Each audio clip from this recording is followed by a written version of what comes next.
دوستان عزیز، یه بار دیگه سلام علیکم. از همه شما خواهش میکنم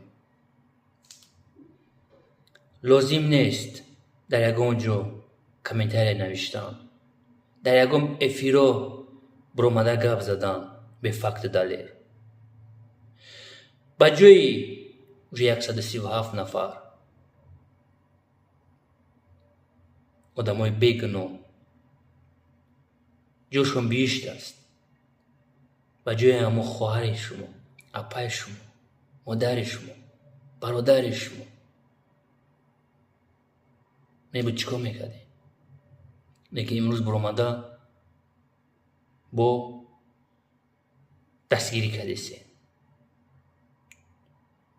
التماس میکنم دوستان عزیز، فکری مردم ماجرا بکنید.